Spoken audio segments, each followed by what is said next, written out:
MH1 news में आप सबका स्वागत है।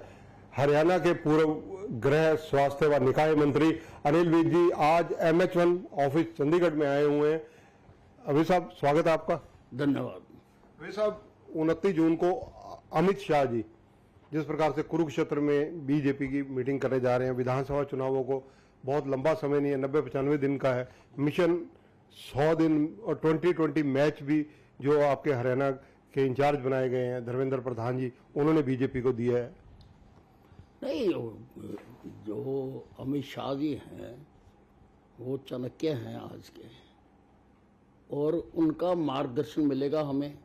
ये जो अब आगे विधानसभा का चुनाव होने जा रहा है, ये उनका मार्गदर्शन मिलेगा। और हम एक प्रजातांत्रिक पार्टी है, हमारी हर लगातार बैठकें होती रहती हैं, नियमित बैठकें होती हैं, और उन बैठकों में ही हम सब निर्णय लेते हैं, सबकी राय से हम निर्णय लेते हैं। और उसमें अमित शाह जी आ रहे हैं तो उसका बहुत फायदा होगा। और धर्मेंद्र प्रधान भी, जो उनका अनुभव है, जहाँ जहाँ उन्होंने जिस प्रदेश में चुनाव लड़ाए हैं उनका बहुत ज़्यादा अनुभव है, तो वो सारा उनका मार्गदर्शन मिलेगा। और जो हरियाणा में तीसरी बार भारतीय जनता पार्टी की सरकार बनाने का रास्ता प्रशस्त होगा। रोहतक में धर्मेंद्र प्रधान जी ने 100 दिन के मिशन के साथ साथ 2020 मैच की संज्ञा दी गई। ये 2020 मैच का समय रह गया है, इलेक्शन सिर पर है। नहीं, वो देखिए, कार्यकर्ताओं को मोटिवेट करने के तरीके होते हैं, और उस तरीके से उन्होंने बताया कि भाई इस प्रकार से आपने आगे चलना। अभी और आगे भी उन्होंने बताने के लिए बातें कही हैं, और उनके मार्गदर्शन में, उनके बताने पर ही सारा यहाँ पर काम होगा। वैसे साहब, आपका राजनीति में बहुत लंबा अनुभव है, 6 बार आप विधायक बने हैं। आपका जो अनुभव है उसके आधार पर अगर बीजेपी को कोई मूल मंत्र बताना हो कि किन चीजों में सुधार किया जाए जिससे कि बीजेपी तीसरी बार सत्ता में आए हरियाणा के अंदर, क्योंकि 5 सीटें लोकसभा की हाथ से गई हैं, इसलिए आपके अनुभव काफी काम आ सकते हैं। देखिए, 5 सीटें हाथ से गई हैं, हमें मालूम है, और घायल शेर बहुत खूंखार होता है। हमारा एक एक कार्यकर्ता इस हार का बदला लेने के लिए पूरी अपनी ताकत लगाने के लिए तैयार खड़ा है। केवल इंतजार किया जा रहा है चुनाव आयोग के तिथियां अनाउंस करने का। पूरी तरह से तैयार है, हमारा संगठन है, सारे प्रदेश में हमारा संगठन है, और पूरी ताकत के साथ लड़ेंगे। और मैं अनिल विज दावे के साथ कह सकता हूं कि हरियाणा में तीसरी बार भारतीय जनता पार्टी की सरकार बनेगी। वे सब जो राजनीतिक परिस्थितियां हैं, जिस प्रकार से लोकसभा चुनावों में कई चेहरे दूसरे दलों से लाकर चुनाव लड़ाए गए, अब हरियाणा में देखा जाए किरण चौधरी, श्रुति चौधरी का बीजेपी में शामिल होना, ये सब चीजों से क्या कार्यकर्ताओं का मनोबल डावाडोल नहीं होता? नहीं, देखिए, ये इसका अध्ययन करना पड़ता है कि लाए गए या आए, दोनों बातों में अंतर है। लाए गए तो हम तब गए कि हमारे पास कमी है, कोई कमजोरी है, तो हम लेके आए। जहाँ आए, दूसरी पार्टियों में भी जो लोग हैं, उन लंबे समय तक काम करते करते उनको समझ आ जाता है कि ये निकम्मी पार्टियां हैं। इनसे जिन उद्देश्यों को लेके देश की राजनीति में वो आए हैं, वो इनसे पूरा नहीं हो सकता, वो किसी दूसरी पार्टी में आके पूरा हो सकता है।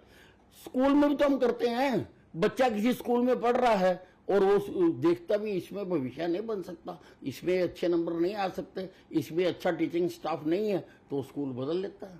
तो उसी प्रकार से है, इस चीज का डिफरेंशिएट करना पड़ेगा कि लाए गए या आए। वे साहब, जिस प्रकार से किरण चौधरी बीजेपी में अब आ चुकी हैं, कहीं ना कहीं भूपेंद्र सिंह हुड्डा के लिए तो रहा था, क्योंकि एक तो एसआर के ग्रुप टूट गया और दूसरा राजनीतिक अराइवल खत्म हो गया।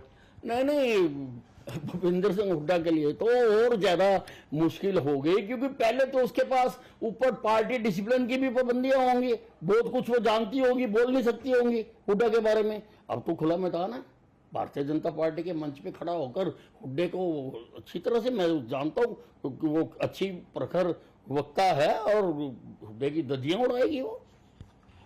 भूपेंद्र सिंह हुड्डा और उनके पुत्र और कांग्रेस, ये 5 सीटें आने के बाद बहुत उत्साहित है, और मतलब लगभग उनकी चर्चा ऑफ द रिकॉर्ड यही होती है कि अगली बार जो है 60-65 सीटें तो कांग्रेस छोड़ती नहीं। देखिए, ये इन्होंने पिछली बार भी कहा था, उससे पिछली बार भी कहा था, पर एक बार हरियाणा में सत्ता इनके हाथ में देकर हरियाणा की जनता समझ चुकी है कि हरियाणा को हमने लुटवाना नहीं है, हरियाणा को बचाना है। और इनके हाथ में हरियाणा किसी भी हालत में सेफ नहीं है, सुरक्षित नहीं है। हरियाणा को बचाना है और हरियाणा की जनता जानती है, एक एक गांव जानता है, एक एक बरादरी जानती है, हर व्यक्ति जानता है कि इन्होंने आगे किस प्रकार से हरियाणा का शोषण किया। हुड्डा जब चीफ मिनिस्टर थे तो जिससे लुट गए उसी के हाथ में कैसे दे देंगे दोबारा, जिसने हर प्रकार से लूटने की कोशिश की। और हमने पारदर्शी सरकार चलाई, मनोहर लाल जी ने सब चीजें ट्रांसपेरेंट की, कुछ दिक्कतें भी आई उसमें और उनको ठीक भी किया जा रहा, आती भी है। जब कोई सिस्टम तब्दील किया जाता है कुछ ना कुछ कठिनाइयां आती भी हैं, उनको ठीक किया जा रहा है। और उनको ठीक करके लोग जानते हैं कि इस राज में और कांग्रेस के राज में लोगों ने तो तुलनात्मक अध्ययन किया हुआ। एक तरफ हुड्डा का राज और एक तरफ भारतीय जनता पार्टी का राज प्रदेश में, और भारतीय जनता पार्टी के नंबर हर मायने में कांग्रेस से और भूपेंद्र सिंह हुड्डा से और इस बापू बेटे की जो राजनीति है उससे ऊपर है। साहब, जब हुड्डा साहब चीफ मिनिस्टर थे, सदन के अंदर हम भी आपको विधानसभा में देखते थे, जिस प्रकार से बीजेपी की प्रेजेंस अनिल विज के माध्यम से, अकेला चेहरे तो और भी थे लेकिन एक प्रेजेंस रखने का तरीका होता है, स्वाय अनिल विज के कोई नजर नहीं आता था। उस वक्त कई मुद्दे उठाए गए थे, उस वक्त की सरकार के खिलाफ, नेता के खिलाफ, हुड्डा साहब के खिलाफ। तो बीजेपी उस कसौटी पर कितना खरा उतरी? नहीं, हमने हर बात का जवाब दिया उनको, और हमारी सरकार, हमारे मंत्री, हमारे मुख्यमंत्री हमेशा वेल प्रिपेयर्ड होते थे। और मैं तो समझता हूं कि 10 सालों में कांग्रेस कोई मुद्दा जनता का उठा नहीं सकी जहाँ इन्होंने उठाना नहीं चाहा, जहां इनका ऊपर कोई और दबाव है, तो कोई उठा ही नहीं सके मुद्दा। ये तो जब सत्ता में थे ये सत्ता का धर्म नहीं निभा सके, और जब ये अपोजिशन में थे ये अपोजिशन का धर्म भी नहीं निभा सके। प्रजातांत्रिक तौर पर तो ये बिल्कुल रिजेक्टेड माल है। वे साहब, कुछ आपके जीवन से जुड़े हुए प्रश्न मैं अपने दर्शकों के लिए जरूर लेना चाहूंगा। जिस प्रकार आप बैंक कर्मचारी थे, बैंक कर्मचारी से लेकर राजनेता का सफर और हरियाणा के गृह मंत्री तक का सफर, इसमें से सबसे कहा जाए आपको आनंदित करने वाला या सबसे एक आपको बहुत बेहतरीन पल कौन से लगे? देखिए, ऐसा है, मैं विद्यार्थी परिषद के समय से ही 69-70 में इस संगठन के साथ जुड़ गया था और इसकी भिन्न भिन्न शाखाओं में मैं काम करता रहा। 72 में मैंने ग्रेजुएशन की, 74 में मेरी नौकरी बैंक में लग गई। मैं बैंक में लगने के बाद भी काम करता रहा।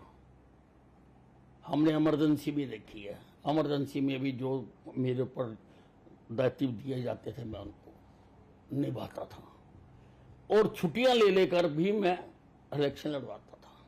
लेकिन मैंने कभी नहीं सोचा था कि मैं लड़ना चाहता हूं। मैं आज भी कहता हूं, मैं अगर आज भी एकांत में बैठ के सोचता हूं तो मैं यही कहता हूं, निकले थे कहां जाने के लिए, पहुंचे हैं कहां मालूम नहीं, खुद अपने भटकते कदमों को मंजिल का निशान मालूम नहीं।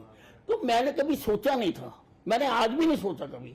मैं तो वर्कर हूं पार्टी का, और मैं किसी व्यक्ति के साथ नहीं हूं, मैं विचारधारा के साथ हूं। साहब, विचारधारा की बात आपने कही, बेहतरीन कही, और ये लोगों को झलकती भी थी। जब जनता दरबार आप लगाते थे, रात को 2 बजे तक चलते थे, किसी जाति धर्म के लोग हैं। लेकिन आज 25 जून है 1975 को, आज के दिन अभी आप इमरजेंसी का जिक्र कर रहे थे, इमरजेंसी लगी थी। आज संविधान की बात की जाती है, किताबें लेकर दिखाई जाती हैं कांग्रेस के द्वारा, कांग्रेस के नेताओं के द्वारा। तो संविधान और आपातकालीन, इन 2 चीजों पर आपकी टिप्पणी जरूर चाहूंगा।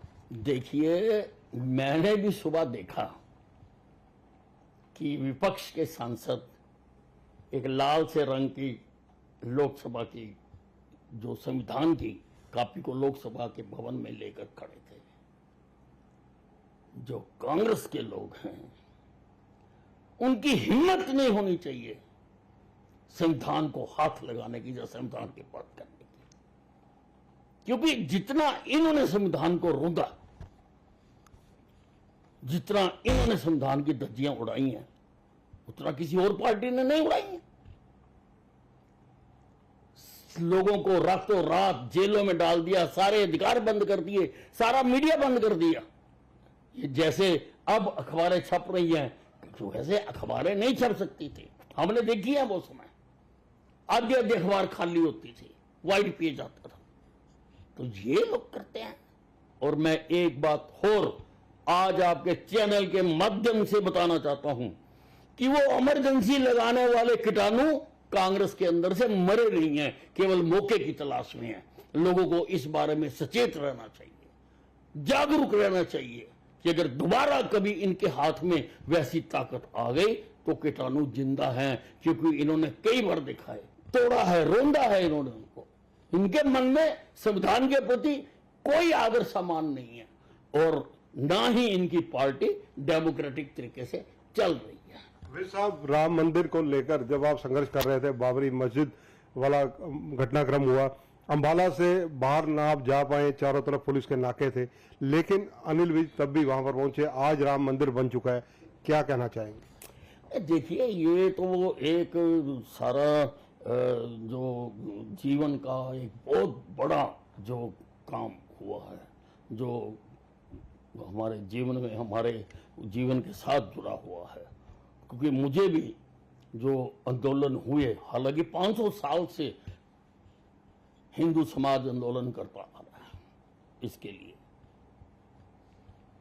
और 2 बार हमें भी जाने का मौका मिला। एक बार मैं काफी दिन जेल में रहा, उन्नाव जेल में रहा, और दूसरी बार जब वो ढांचा टूटा, जब जनता के सबर का बांध टूट गया था और वो ढांचा, जो बाबरी ढांचा था, जो जबरदस्ती वहां बनाया गया था, उसको लोगों ने तहस नहस कर दिया। मैंने अपनी आंखों से देखा है, मैं उस इतिहास का हिस्सा हूं। और उसके बाद हिंदुस्तान के प्रधानमंत्री नरेंद्र मोदी जी ने जिस काबिलियत के साथ, बिना किसी शोर शराबे के, बिना किसी प्रकार का विरोध के, और इतना बड़ा राम मंदिर बना के दिया, अगर सारी जिंदगी भी हम इनके पैर धो धो के पीते रहे, इनका जो उधार है लोगों के ऊपर, जो इन्होंने काम किया है, उसका बदला चुकाया नहीं जा सकता। मन और दिमाग दोनों आदमी के कंट्रोल में रहे, संतुलित रहे, ज्यादातर पॉलिटिशियन का देखा नहीं जाता। आप जब कांग्रेस सत्ता में थी, विपक्ष में आपकी भूमिका देखी, आपकी युवा मोर्चे में देखी, आपके गृह मंत्री के रूप में भूमिका हम लोगों ने देखी है। जब आप मंत्री बनने से इनकार कर गए, उसके बाद भी आप गोलगप्पे खाते देखे गए, मतलब ये चीजें सारी आप पर कोई किसी चीज का प्रभाव और असर नजर नहीं आता, क्या राज है इसका? नहीं, देखिए, मैंने आपको पहले भी बताया कि मैं कुछ प्राप्त करने के लिए राजनीति में नहीं आया हुआ हूं। अगर कुछ प्राप्त करने के लिए आया हुआ हो तो उसकी तो जान निकलता है। मैं तो एक विचारधारा के लिए काम करने के लिए आया हूं, और उस विचारधारा के लिए मैं काम करता हूं। मैं एमएलए रहा, नहीं रहा, सत्ता में रहा, विपक्ष में रहा, मैंने अपना काम किया है। और अब भी मैंने पहले दिन ही कह दिया था कि मैं अनन्य भगत हूं भारतीय जनता पार्टी का, अनन्य भगत, और डट के काम करेंगे। और मैंने अपनी विधानसभा में डट के काम किया। हालांकि हमारे जिले में 4 विधानसभा क्षेत्र थे, 3 से हारे, क्योंकि हालांकि मंत्री और भी लोग थे अपने अपने विधानसभा, लेकिन फिर भी हमसे कम वोटों से जीते। हम उसको, जो हार की आंधी थी, हम उसको अपने अंबाला छावनी में रोक पाए और हम वहां से विजयी रहे।